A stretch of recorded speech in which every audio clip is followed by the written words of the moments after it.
Is going on, people? We are Tottenham TV here, back again for another preview stream. This time we are previewing the massive game on Wednesday night. Spurs take on AC Milan in the Champions League in the second leg of the round of 16. It's a very big game in Tottenham's season, probably our biggest game of the season to date. Spurs having to overturn a 1-0 deficit from the 1-0 defeat in the San Siro after Brahim Diaz's goal early on in that game. So Spurs go down to a 1-0 defeat. We go into this game not in the best of form. We've lost our last two games 1-0, both away from home though. Our home form, encouragingly enough, is actually a bit more impressive, beating Man City, Chelsea and West Ham in our last three home games. So hopefully that will give us a bit more of a boost. Ben, as you can see, is not with me today. He is not going to be in the studio. We might have him remotely a bit later, but for the time being, you're just going to have to put up with me. But you're not just going to have to put up with me. We have a special guest who's going to help me out with today's preview. And let's get him on without further ado. Ash Matic is in the building. Not physically, but digitally. Here he is. Yes, Ash, how are we doing, mate? Good to see you. Yes, bro. Yes, good to see you as well, man. Excitement's the biggest game of the season. It's do or die. It's all or nothing. It's to dare to do. It's going to be at home. It's in front of the fans. It's under the lights. And it's now or never for Conte. All the stakes are high. It's never been more important than Conte. We must win. The boys must turn up. We must show up. And I can't stress it enough, man. We need to do well for our season to continue to have any more interest in this game. Damn right, and I completely agree. For a lot of fans, I think it's kind of do or die tomorrow in a way, because with the top four race becoming a bit less interesting, not necessarily less interesting in terms of are we going to be able to get it, but in terms of interest in that being a goal for our season. I think a lot of fans are kind of, I can feel it in the fan base. It's not a goal which excites the fans as much as maybe it did last season. So to keep this season alive, and I think especially for someone like Conte, who needs to feel like he has the chance of winning something, I think if we do go out tomorrow, that last chance of actually being able to win something gone, I do feel like a lot of energy might disappear from this squad, and I worry about maybe a slump towards the end of the season if we do exit tomorrow. But what are your feelings on that? Do you feel like it won't have a bearing tomorrow on if that happens, and the players will still be up for a fight for top four, or do you think there's a lot riding on it? I think it's got a massive factor on the players. I think the players, we get into it. Remember, a lot of the players, they came to Tottenham for Champions League football. So you're looking at Bissouma. Bissouma was an early signing. Even Perisic. Let me start with Perisic. Perisic was done early off the back of us getting into that top four. He said he was watching the Arsenal game. He was interested. So he had one eye to see whether he would make that jump to Spurs, to see whether or not we'll come and make that Champions League spot. So I think for him, it's important. I think for Bissouma said, oh, it was a dream of mine to come here, you know. And in his interview, he mentioned Champions League. Champions League football is so important. It's a big reason why I came to Tottenham or playing Champions League football. So I think he was another player that it's important to. And then you've got Richarlison. You saw how much it meant to him when he scored against Marseille, and he scored the 2 goals in front of the home fans. And he went up to his dad and he hugged him and he embraced him and he was tearful. Such an emotional occasion for him. It was like one of his biggest dreams as a Brazilian from the favelas, to actually fulfill one of his goals and to get it over the line and actually score and make an impact for his new club. That was so important. And then again, you've got Harry Kane. Harry Kane as well, I feel it was an ambition for Kane to be playing Champions League football and have Conte at the club. So I think that was another reason for Kane to carry on and stay and not had his head turned by Man City. You know, that helped make him focus going towards that Champions League push. But I also think for Conte as well, I think even when we picked Arsenal to get that 4th place and get into the Champions League, we went into that market a lot more confident, and we got our signings done really, really early, really quick. So I do think for the players, of course, Champions League, like it's a massive competition, and you're playing against the likes of like AC Milan, and you're playing against top clubs. Like you still got PSG in the next round. Well, we don't know, but we've got PSG, you've got Real Madrid, you've got loads of top teams there, Dortmund. We could go on for ages, but these are Europe's elite clubs, and I think the players, if they win tomorrow, that will G up their season. They'll go on and kick on, hopefully, for the rest of the season. We need something to push us on, and I think that's going to be it. That's going to be the catalyst, and it's Conte's first game back as well.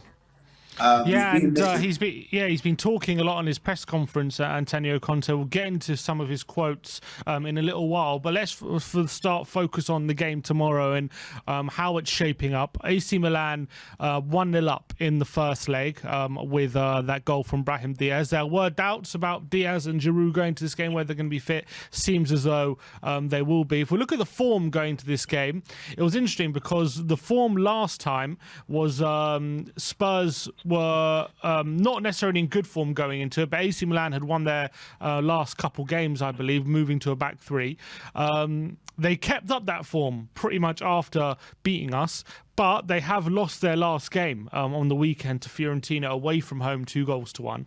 Spurs come into this in dreadful form in terms of when it comes to away from home. We've lost our last two games, but at home we have had the upper hand. We've won our last three. If you look at it, I think this is the crucial thing to take away from this form graphic is you look at Tottenham's home form, 4 wins out of 5 with 1 loss. You look at AC Milan's away form, 1 win in 5.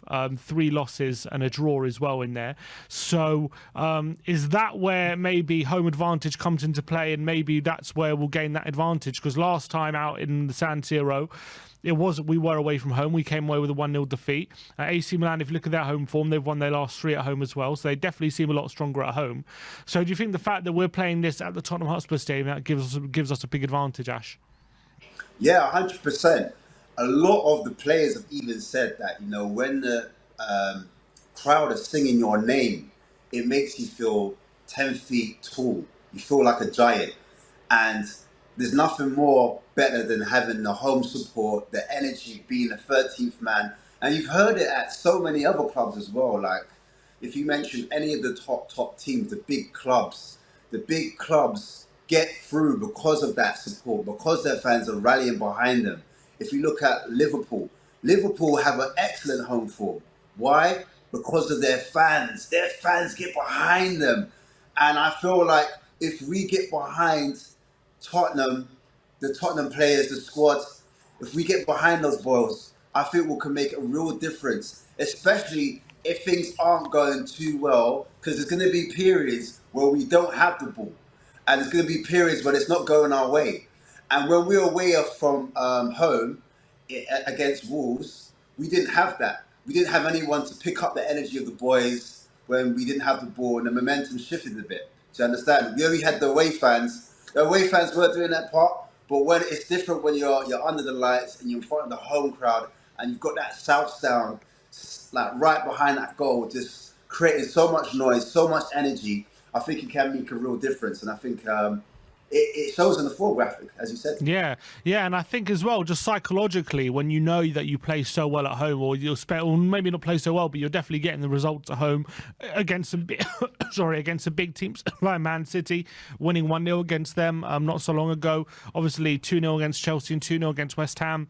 So just psychologically, I think it makes a big difference in the player's mind when you're getting those big results at home, and then you go away from home and things are a bit lackluster, and you're maybe not getting the same outcomes, knowing that this game is at home in front of the home crowd, where Champions League nights at the Tottenham Stadium can be a bit special. We've seen that in the past as well. I definitely think that makes a big difference, and hopefully we see that energy from the start tomorrow, and I'm really looking forward to how we can compete against AC Milan, who maybe away from home don't seem to be the same outfit as they are at the San Siro, and they have lost their last game against Fiorentina. Maybe that will play on their mind as to coming into this game. So I think home advantage tomorrow is going to be absolutely massive, and we need the fans to be as loud as possible, and hopefully that will drag us through to a quarter final. And you look. As much as people keep saying, you're deluded if you think you're going to win the Champions League, and there's no chance you win the Champions League. And obviously, they're probably right in terms of our chances of winning the Champions League. But tell that to Liverpool in 2005. If you would have, if they would have said that, you would have called them deluded. Tell that to Chelsea in 2012. If you would have told a Chelsea fan in 2012 they would have won the Champions League, you would have called them deluded as well. So the Champions League is a weird trophy. You never know what can happen in that trophy. And we've also proven ourselves under Conte to be able to compete with big teams and go toe to toe with them on our day, and especially make it tie games, especially against the likes of Man City. So, look. And also, what better team than Milan? A team that Conte knows really well. Do you know what I mean? Inside out, is his biggest rival.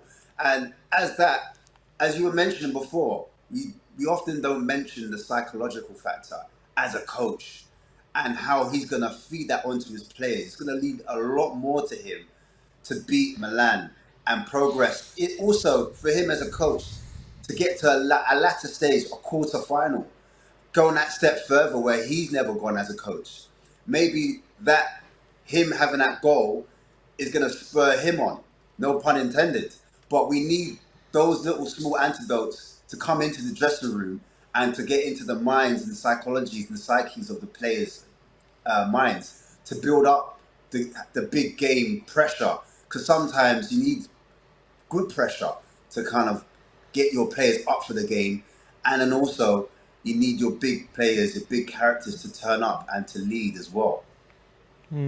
Yeah, and especially for players like, as you say, big characters like Kane, like Son, tomorrow, this is a big occasion for them. Because to get to a Champions League quarter-final would be very important for these players to have that feeling that they can still really compete for something big. And being in a Champions League quarter-final does keep that feeling, in my opinion. And it hopefully it keeps that during the season. And also for Conte himself, we talk about what his how important like something like this is for him and so on. You got to remember, Antonio Conte has never made it past a Champions League quarter-final in his career.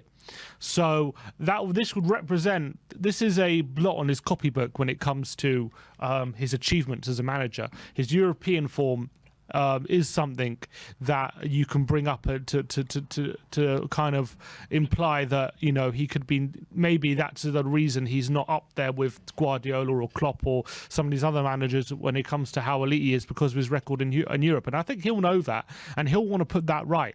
And so getting to the quarterfinal for the second time in his career, especially with a team like Tottenham, would mean something for him, and especially with the opportunity of getting further in the competition as well.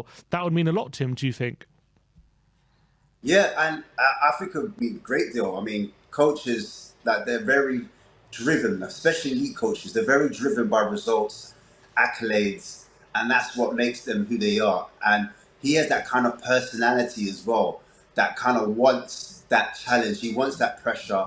He wants to go one step further, especially with these group of boys. I really think he actually likes the group of boys that he has in front of him. I actually likes the characters, the personalities, and he's going to want to demand a lot more from them. Since he's been out, he's had time to actually look from the point of view that fans have from at home, from watching the TV screen, to see how the players get on.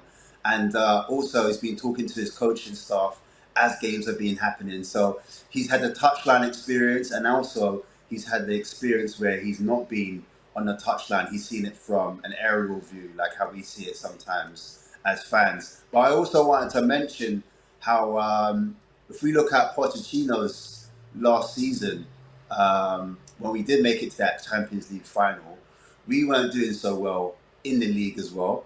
Mm-hmm. And I draw comparisons from that.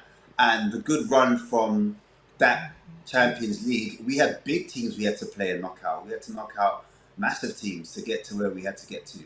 And I just draw some comparisons. A good run, I'm not saying that we're going to go all the way or get to the final, but I'm just saying that a good run can really help the season, because we ended up staying in that fourth position and we ended up getting Champions League football as a result of it.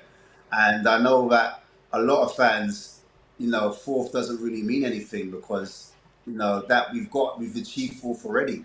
But I think for some players, I'm just taking a guess that some players that they really do enjoy these Champions League competitions and they want to stay in the Champions League. As much as some fans say, look, we'd be better off playing in, coming out of Europe altogether and just focusing on one game, because we're looking for the greater good and the upturn in performances, and we looked better when we were playing one game a week. So I do get that argument, but I just think for the players, they're really ambitious. When I hear Højbjerg come out on interviews, I always hear him talking about, we're not happy with fourth. So that gives me the indication that these players do have their own aspirations, their own goals, and their own achievements that they want to succeed at Tottenham. I don't think they're happy with the fourth place. As much as the fans aren't happy, I don't think the players are either. I think they want to have a bigger impact on the Premier League. They didn't just come here to compete, and I think that's installed from Conte. Conte didn't come to Tottenham to finish fourth. He didn't. He came to win, and I think the whole staff were really disappointed. The whole team, the whole club was disappointed when we got knocked out of those cups, and we need to use that energy to kind of help us in games. And I like the fact that the games are coming quick and fast, because we have a chance to turn it over very quickly again and correct what we did wrong. Yeah, I completely agree, and it's really crucial that we put it out of our minds. And I think maybe in a weird way, the fact that Conte is now back, even though I'm sure he was involved in the games between Sheffield United and Wolves as well in terms of selection, whatever.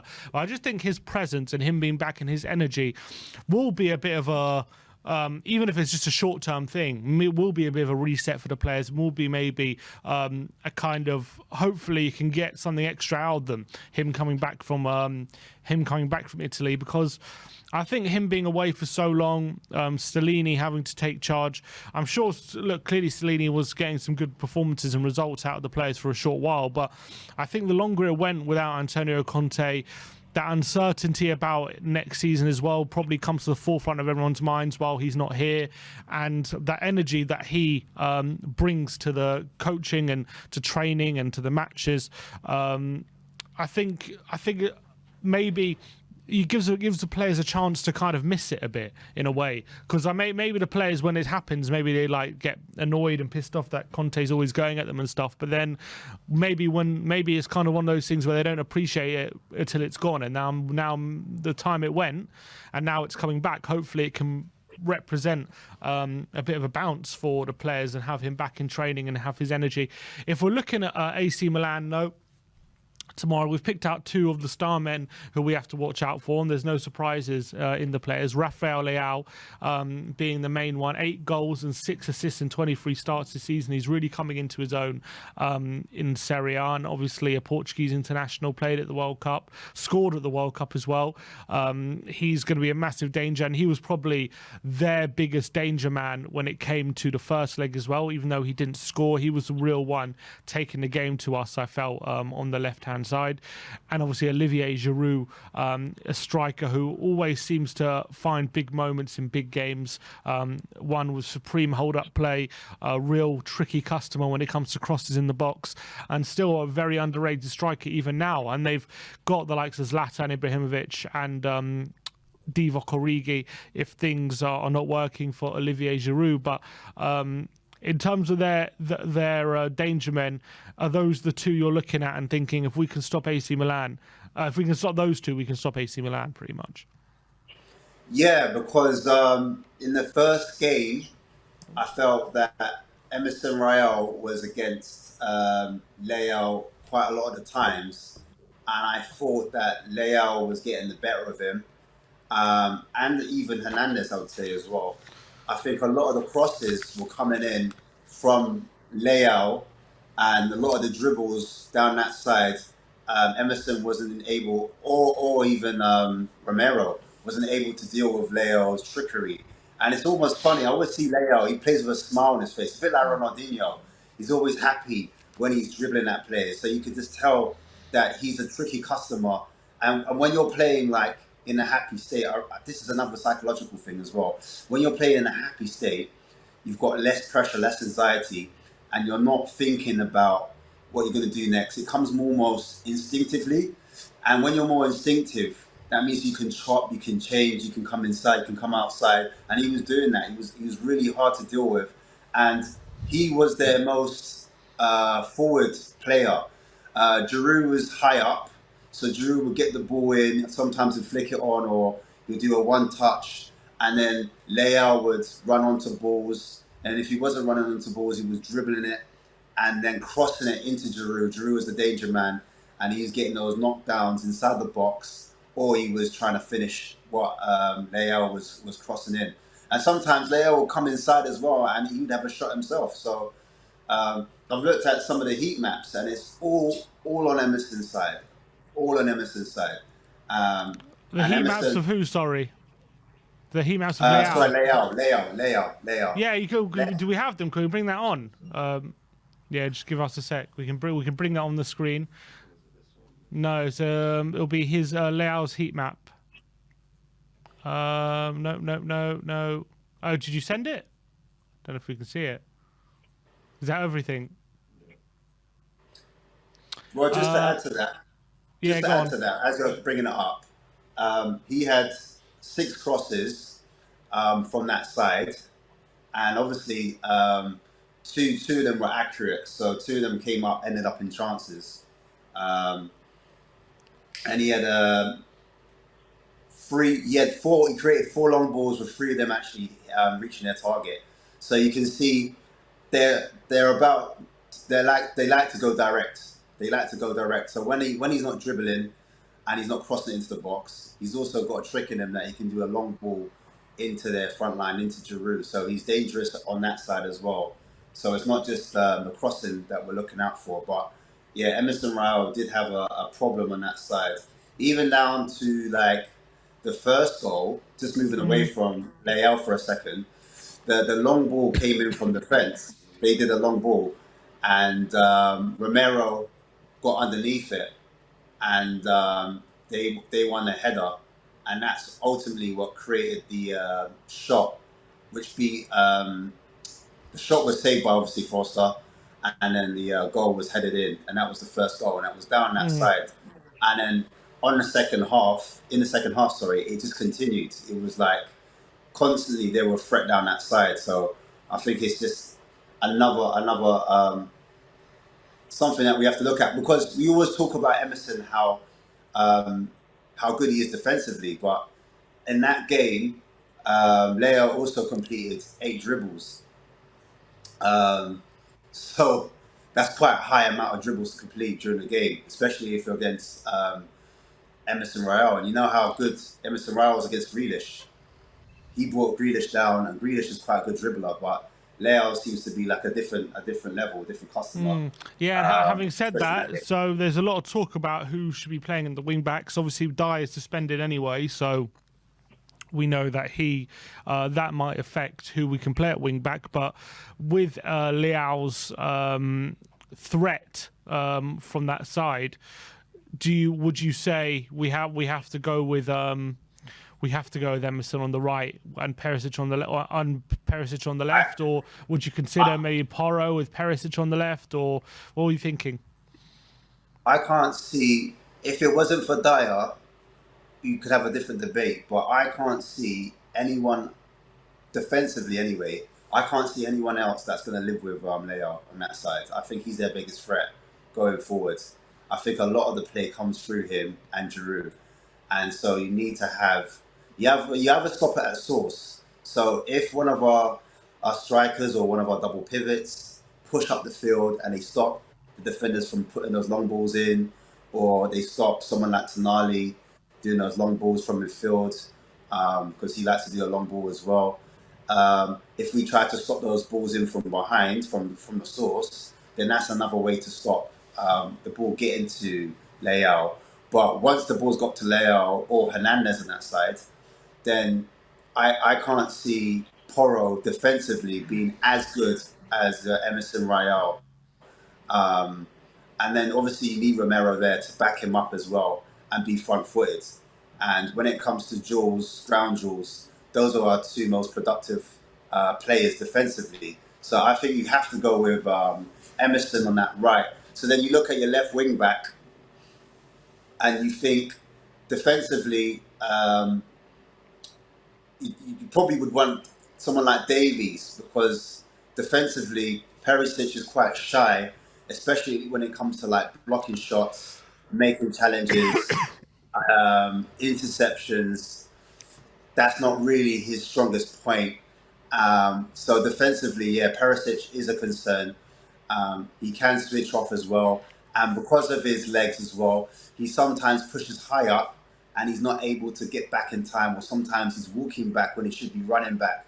As a wing back, it's a very demanding position, and he needs to get back on side as soon as possible to help out his back five. But in saying that, watching a game from what I saw, I don't think a lot of their threat was coming on that right hand side. I think the threat was coming down more their left hand side, which Leo was operating down, and I think Perry had a better game at AC Milan.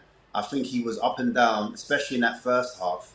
He was up and down that pitch quite a bit, and there's an argument to say he put on like one of his best performances against Milan. He was really, really high up the pitch, really affected them. And he really, even though they went three at the back, he was affecting those areas wide. And he was getting a lot of crosses in. He was getting a lot of crosses in when he was in that position. So the thing is with Perisic, he's making a lot of crosses. So he made, in that game, I believe he made with between 10 and 14 crosses. And when you're making that many crosses, we saw it against Wolverhampton. I even heard you say it. Get in the box! Get in the box! We don't have enough players attacking that box. The start of the season, the first thing I noticed when we played against Southampton, when we played against Fulham, when that ball got onto the left-hand side and the ball went in, it was from fullback. It went from wing back to wing back. From wing back to wing back. So if Perisic is crossing the ball, you need to see the likes of Emerson Royale on the back post. You need to see the likes of Son on the front post. And you need to see the likes of Kane and maybe one of our double pivots taking a risk and pushing up a bit higher and attacking that box. Because guess what? People complain about Perisic's crossing. Well, we all know he likes to hang it. So if he likes to hang it, attack that back post, make sure you're in there, make sure there's enough bodies to affect that position. So when he does cross it, we've got more players and we've got more chance of scoring a goal. We're not taking advantage of how many crosses he's putting into the box.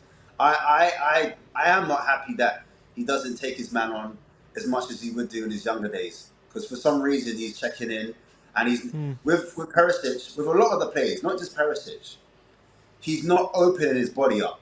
So his body is square. So when he receives the ball, his back is to goal. And when your back is to goal, when you take your first touch, your first touch is not positive. And when your first touch is not positive, it's easy to defend against because you have to run back towards the goal before you turn around and then you run forward. But if your body is side on, if you open your body up, your first touch can be positive. You can drop off that first. If you drop off your player and your first touch is positive, that first touch can beat a player, and then guess what? You've got space to run into. And then before you know it, you don't have to always do the same floated cross. You could do a cutback. You can take it to the byline. You could even have a shot yourself because you've got the advantage. Or you could do a 1-2. And the thing I don't really, which frustrates me about Perisic at the moment, is that he's a bit rigid staying wide. He needs to interchange a lot more with whoever's playing on that left-hand side. May it be Son or even one of our left-sided centre-backs. If they push up, they all need to interchange because we need to overload one side to affect the game. Go on, Tim. Feel like you want to Yeah, add this. no. I think you're absolutely right, and I think that we don't take advantage of when Perisic whips crossing the box. I think a lot of the time uh, he'll put in a cross, and actually it is a good cross, but no one will be there, and that's because we don't have enough players in the box. But then again, a lot of the times as well, especially recently, he's been failing to get quality in the box. His crosses are being blocked way too often, and sometimes we have had players in the box and he hasn't been able to find them, and that's also been quite disappointing of late. I do feel like performances have dropped off massively since the World Cup. However, I'm hoping that it's just a temporary lapse in form, and hopefully you can regain that, maybe with Conte being back, the manager who made him into one of the best wing backs in Europe at a point. Maybe that can spark him again into improving his performances, but of late he definitely hasn't been of standard. But I agree with you, I do think Milan and was one of his better performances in recent weeks. I do worry a bit that he's played a lot of football. He played 90 minutes against Sheffield. He played 90 minutes against Wolves. So for a 34-year-old, he is playing a lot of football, and that is a bit of a concern. But I don't know if I agree. I don't know if we have I don't know if we really have a proper alternative, unless we. I don't know if we have a I real mean, alternative. Yeah, unless we. I don't know. the, No, we have to start him I unless thought we of get Emerson something. on the left. I thought of something. I thought of something because Emerson on the left gives you no attacking threat or attacking intent. The best thing Emerson could do on the left is hold up the play, come inside a lot more, and if he comes inside a lot more, that allows Son to pull wide. And I saw Gakpo do devastation pulling wide when he swapped over with Nunes. Hmm. He basically got that first goal because he pulled wide, cut back inside and shot. And then even his second goal, he pulled wide. And we haven't seen Son pull wide on that, especially on that left-hand side. We haven't seen him pull wide, especially when Perisic is on the pitch. And I don't know whether that's a respect thing where Perisic, I don't know, in the dressing room, you see it a lot where, or on the sidelines, you see Perisic was constantly coaching Sessegnon, like being the big man. So I don't know if he's doing the same thing to Son, and like he said, "Rod, this is my side. I don't want to see you on this side." Or the way he plays, he just doesn't switch over. Do you understand? But I thought if because like Conte said that he would play Kulu as a wing back, and I know a lot of Hmm. people are like, oh, he can't play Kulu wing back. He's much better forward, but he's a left footer, and I did see him when Perisic was missing that game. I can't remember what game it was. He was taking the corners. Kulusevski, and I think if Kulusevski was playing left wing back, he could whip balls in. He could, because remember he has got a right foot. I know he doesn't. I know he's not predominantly right-footed, but he can come inside on his right, and he can confuse players because people think, oh, he hasn't got a right, but he has shot with his right before. So I think having Kulusevski as a wing back could be another option. Who goes up top would be another debate now. Who would be in the front three would be another debate. And you know how Kulu likes to pull wide, especially when he's on the right hand side, he likes to pull wide. So I just thought as a natural progression, he could potentially play as a left wing back as an option. I would say you could play Danjuma there, but we haven't seen enough of him, and it's too much of a Big big game, too risk. much of a big risk. Um, but in terms of, I don't know, I don't like to talk stats, but in terms of take-ons, um, he has a higher dribble rate, successful take-on than Lucas Moura, who's been played ahead of him, which I found interesting. But yeah, moving back to that wing back position, I just thought that was an option that could be explored, especially like in-game management, because sometimes where you need something extra, you said it before, we play well for 45 minutes, and then the energy levels start to drop, or sometimes you don't have the ball for 90 minutes. It's just not how it works. Sometimes the other team has possession, and you lose that momentum swing. So sometimes it'll be interesting to see if we could do a tactical switch and maybe bring a player on, but keep on maybe have four attacking players and be a little bit more front-footed. Because sometimes when we do get rattled, we tend to sit deep and we don't push up the pitch and we don't go long, and I think that can be a problem for Spurs where we don't move up the pitch quick enough to kind of like alleviate the pressure. A lot of times we always look for either a substitutional change or a tactical change where we do a 4-4-2 formation change, sorry, a 4-4-2, and it's too little, too late. But I think just literally moving up the pitch can be a change where we're further away from our goal and we're closer to their goal and we cause the problems. And the thing I did see against the Fiorentina game, Fiorentina rattled them because they pressed high a little bit. I'm not saying Tottenham pressed high, but I'm just saying what I saw against Fiorentina, they targeted the right-hand side in the first half, and it was like 3 or 4 bodies they had on one side, and they literally just pummeled them. They just charged 3 or 4 bodies down that side. They were pushing high up the pitch, and Milan naturally sit a little bit off, a little bit more deep, and so they were able to win those battles because they numerically outnumbered them. And I just think at home, sometimes if we're trying to go for the jugular, and we've got 20 minutes or 25 minutes to go and we need to get that goal, I think as a tactic, I think moving up the pitch can make a difference. Because remember, the first time Conte was saying, we were trying to reserve the energy, we're trying to save our energy for certain times of the game. And then he got put under criticism because we were playing too deep. And he came out and he said, I don't tell him to drop deep. I don't tell him to drop deep. And so in the second half, we always see Spurs turn it around because we pushed up high up the pitch and we were a little bit more front-footed. So I think that tactic, that in-game tactic during the games could help Spurs if we're under the cosh and we need to turn things around or just get a goal. Yeah, and it's interesting when we're talking about AC Milan because in terms of being under pressure and stuff like that, we spoke about their away form, and even since moving, they moved recently to 3 at the back, which they haven't been playing all season, and they moved 3 at the back 5 games ago after a series of indifferent results, and before playing us in the first leg, they had just lost 1-0 to Inter and beaten Torino 1-0. But then since then, they've beaten Monza away 1-0, beaten Atlanta 2-0, and beaten Fiorentina away. Lost to Fiorentina away 2-1. But interesting to say that since moving to 3 at the back, they've had 3 away games and they've lost 2 of them. So although they've had an overall uptick in form, their away form hasn't seemed to massively had an uptick since being at that 3 at the back. So maybe it's a case of when they are under pressure away from home, you can definitely get at them and they're definitely beatable.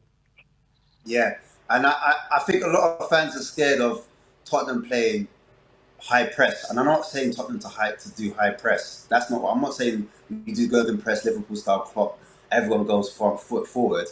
I'm just saying sometimes Spurs are too deep, and if we move up the pitch, we will create more attacking opportunities for our front three. We will be more front footed. So I do get it. If you push up the pitch, we haven't got the pace of we haven't got a top centre back like a Virgil van Dijk where we can sprint back and recover. If Leo's going to hit us in the counter attack, or Giroud, is breaking quickly and he's holding up the play, and so I'm saying as a unit, I think we can progress up the pitch a little bit more just to alleviate pressure. And I think my problem for me, what I see is in the last 2 games, Højbjerg has been more of a defensive midfielder rather than a double pivot. I've seen him a bit more deeper than I would like to see him. I think in the first half of the season, when Højbjerg was getting all those goals and the assists, I believe that Bentancur was the deeper of the double pivot, and Højbjerg was the more front-footed, but a bit more higher. And you saw that in the goals and assists, and then all the people that were against Højbjerg, because at one point, Højbjerg had his doubters, they were silenced because Højbjerg was scoring goals and he was assisting. And then I think what happened was they changed tack and they moved Bentancur into more of the playmaker because he's better at dribbling. He's got a bit more attacking attributes than Højbjerg. Then you saw Bentancur get his goals up and Højbjerg kind of drift off. And in the last 2 games, you see, fans know, sometimes you get like the Højbjerg, which is amazing, and then sometimes you get a Højbjerg that is despondent and he goes missing. I just feel like I've been watching him, and I just feel like when we've got two double pivots, sometimes they play a little bit either too close to each other or they play parallel, meaning they're side by side in terms of where they are on the pitch. I think Højbjerg could push. I think if this Højbjerg can skip in the middle, I would prefer Højbjerg to be that playmaker, because I think the strength. I know he's a combative midfielder, but I just feel that he has good vision, and his long ball passes into the front three, especially into Kane, it can be.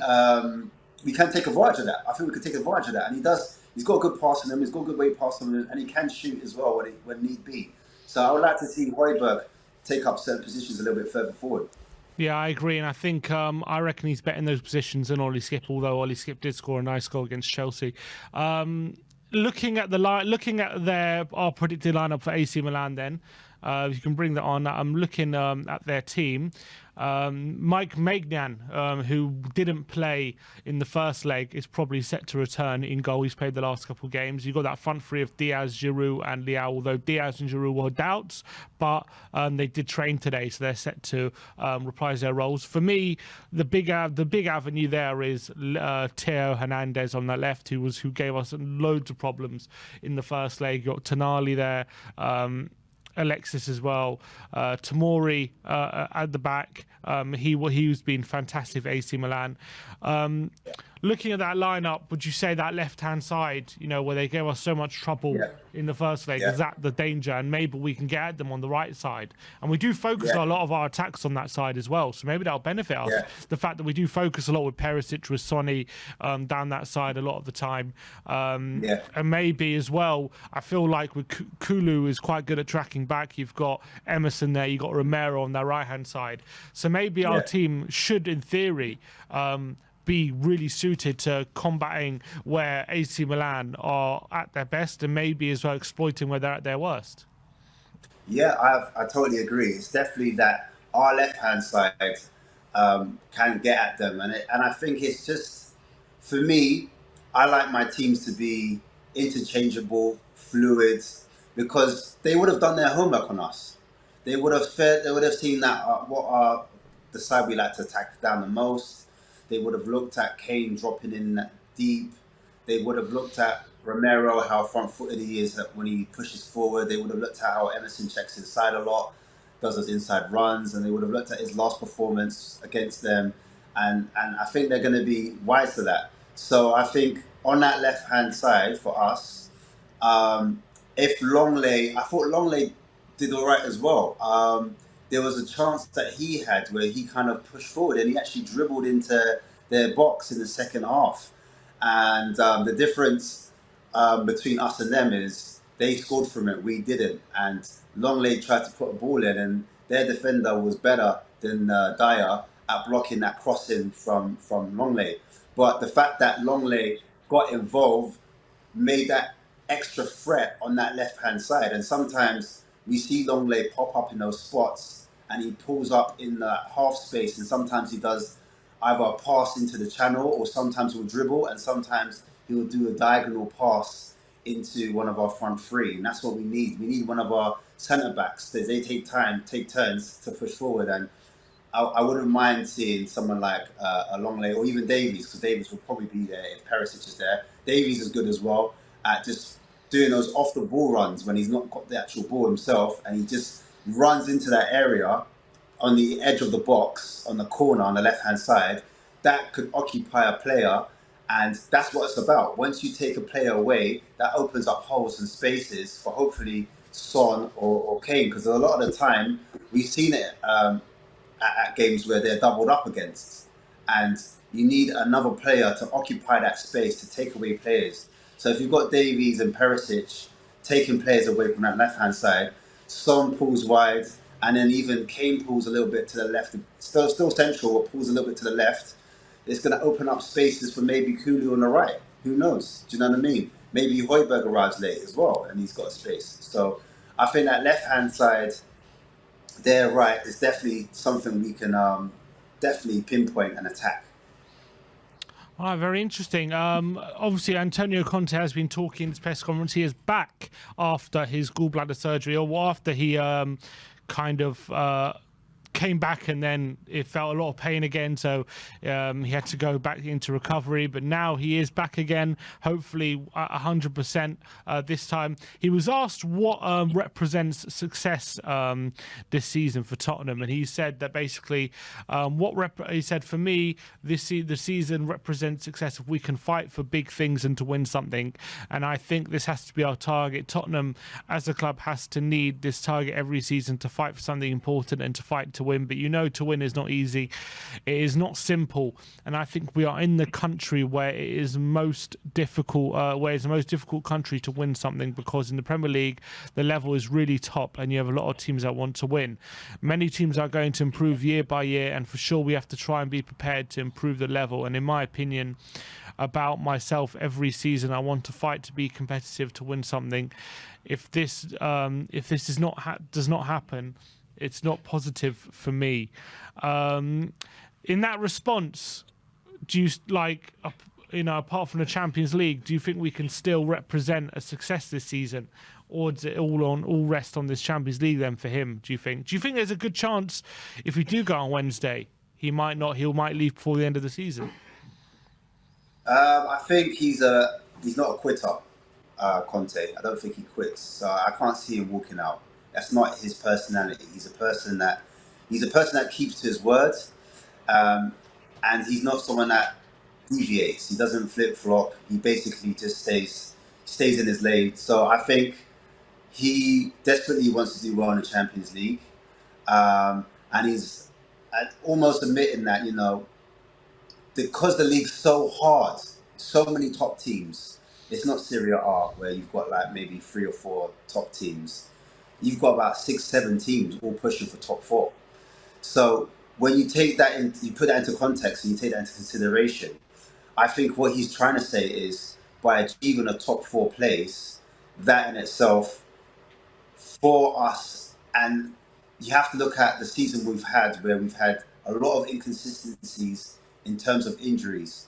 Like no other club other than Liverpool and Chelsea have had as many injuries as Spurs. I'm not trying to make excuses, but you can see where they are on the table. If you look at Man United or you look at Arsenal, they've had a lot more stability. Even down to Man City, they haven't had as many injuries, but they've got like they got double players, like they've got quality throughout their whole squad. So we can't put them into the conversation. So I think had Spurs had I know it's football, isn't it? You're going to get injuries, of course, but had Spurs had a stable, as they call it, solid foundation, we had more consistent performances and consistent lineups like we did in the back end of last season, like defense is not changing, front three not changing, then maybe we would have had a better run. Like, how many times have we lost a game because Romero's been missing? Do you know what I mean? Romero's being one of our better defenders, and he's been out for periods of the season. To this even our goalkeeper's Lloris, our captain. So, like, these are foundations that if other teams like United or Arsenal, if they lost Ramsdale in goal, he's a fantastic distributor. If they lost Gabriel and Saliba for long periods, that would stop their transition, because you transition out from the back, and when you've got one of your best passers that's not available to transition out from the back, it kind of stops the attack from happening. You score less. It's harder to beat teams, to break teams down, because everything is going through that back. But I think, Conte is alluding to that. I think like he will feel that job done. It's not like a success, but for where we are and for a season we've had, top 4, and against the teams that are behind us as well, top 4 is still somewhat an achievement for him, I think, and for the club. It's interesting. it's interesting to hear him talk about that. Like, we have to improve every season. I want to fight to be competitive, and we're hearing there's the Athletic talking today, talking about some of the players, all saying there's a general feeling between the players that Conte will be off at the end of the season, and he said some players will miss him, but he said many players won't miss him as well, because of they believe his training methods are too intense, all these different kind of things. But these reports, they seem to happen under every manager, don't they? When we hear that the players think the manager's methods are too intense. We heard that under Pochettino. We heard under Mourinho they don't think the manager's methods are intense enough. And now we're hearing again they think the manager's methods are too intense. If there is that feeling, then I don't know how well this must end. Obviously, with surely it's probably going to end with him leaving. But who do you think these players are that maybe would be happy to see him leave? Like, do you believe he has lost an element of the team by what you're saying? But do you know what? At the end of the day, it's rumours, but there might be some truth in it. Who knows? It's rumours, but the Athletic generally have pretty reliable reporting. Yeah, I would say that always happens when your form's not good. When your form's not good, then it becomes intense. But when your form's good, guess what? You're loving training. Training's not an issue. Do you know what I'm saying? And that was a bad reflection on the players. Players might be lazy. Are players lazy? Is that the reason why our performances have been dropping off? Is that the reason why we're only 45 minutes? Because players mentally, I'm not talking even about a physical aspect, I'm talking about a mental aspect. Some of the players don't have that mental, that extra bit to get over the line, if that makes sense. They kind of switch off. And you've seen that with Spurs, where sometimes our concentration slips, and that's where we concede possession, we lose possession, and we end up losing it ultimately because of that. We let teams back into the game where we've been dominating. And so the players that I couldn't really pinpoint a player in particular, because I don't know that player inside out, or personality wise, I don't know how they are when they're not on the pitch. But there's players that are. I did hear Rice say, to Højbjerg, nobody likes you. So I'm just starting to think, when he said that, is Højbjerg the type of player? Because I bet after that 1-0 loss against Wolves and against that 1-0 loss to Sheffield United, I reckon there was a little bust up in the change rooms, and a couple players were calling each other out. Do you understand? So it'll be interesting to see if it was someone like Højbjerg, because he's like one of the leaders, it seems like, on the pitch. So maybe in the dressing room, he probably spoke up and said, "Why weren't you doing this? Why weren't you doing that? Blah, blah, blah." Yeah, so Højbjerg's one of those players as well. Like, I've seen him give the ball away, and then he's shouting at other players when they make a mistake. It's like, well, you just gave the ball away. So I can see that rubbing people the wrong way as well. Yeah, the wrong way. Yeah. But I'm sick. I'm sick of hearing though from these players about training and this and that, and it's like. So every manager is the problem. Is that we're hearing with all these players, like all the time, trainings to this, trainings to that. It's like, at what point is the buck going to stop with some of these players to take responsibility? And I don't think it's people like Kane. I don't think it's people like Son who are probably complaining about the training intent. It's not these players, is it?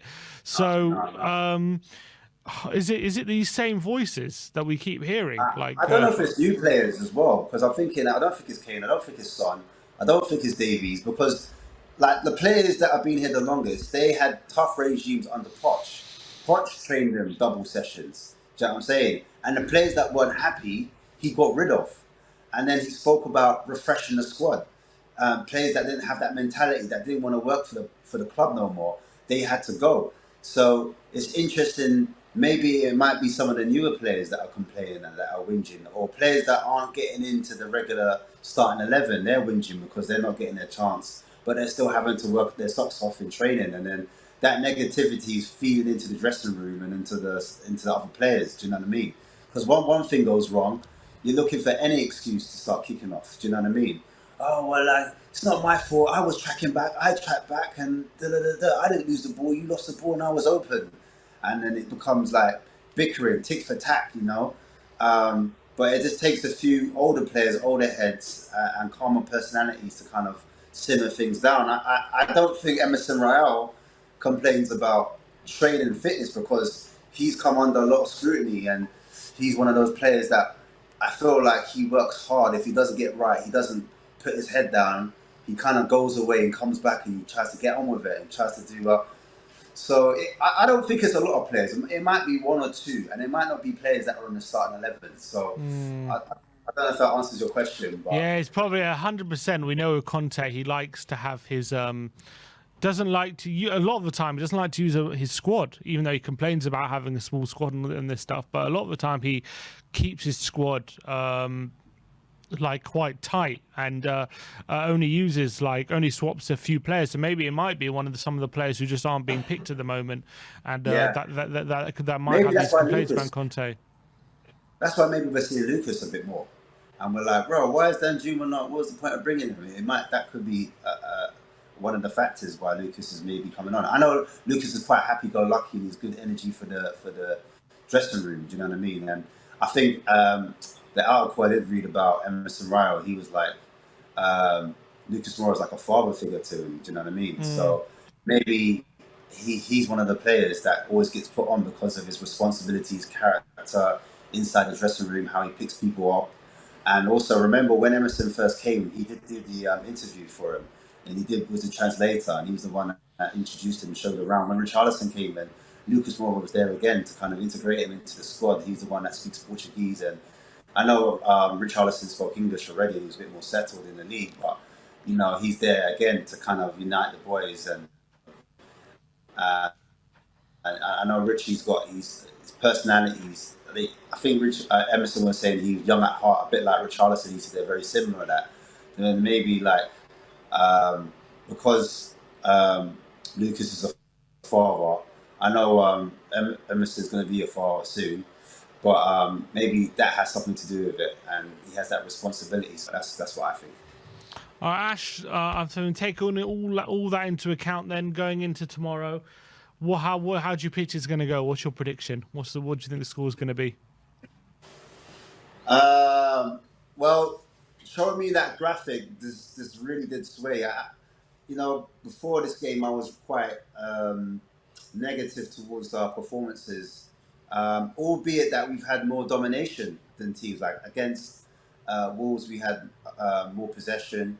We were more front-footed. We had more shots on goal, albeit it was outside the box, but we were taking more shots and creating more chances than the opposition.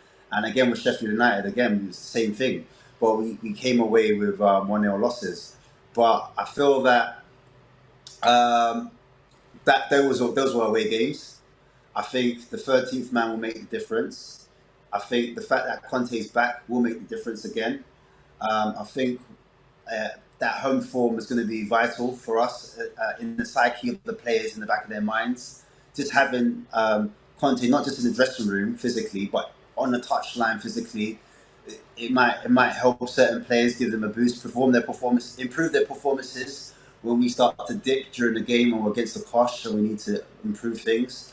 So I think Conte's coaching will help us. I think if we nullify that right hand side that we've identified, if we can somehow slow him down, because against Fiorentina he was not as effective. So I think it can be done. I know a lot of fans are saying no, you can't defend against him. It's nothing we can do about him. I think it can be if we can watch Hernandez as well and win that midfield battle with Tonali, and if Højbjerg can be a playmaker, if he can push a bit higher up the pitch, we could be a bit more front-footed, and the front three can interchange, I think we can come away with a positive result. I think we can get the job done. We could possibly, I know it sounds crazy, we could get the 2-0. We could score the first goal, and then especially if we get it early, the earlier the better. Then the fans get behind it, the belief comes in, and especially when we score a goal, we're a different team. When we score a goal, however it comes, especially Son. If Son scores or has anything to do that goal, we'll see a different team. And we just need Højbjerg and Son confident And when those two are playing at their best, we're a different side altogether.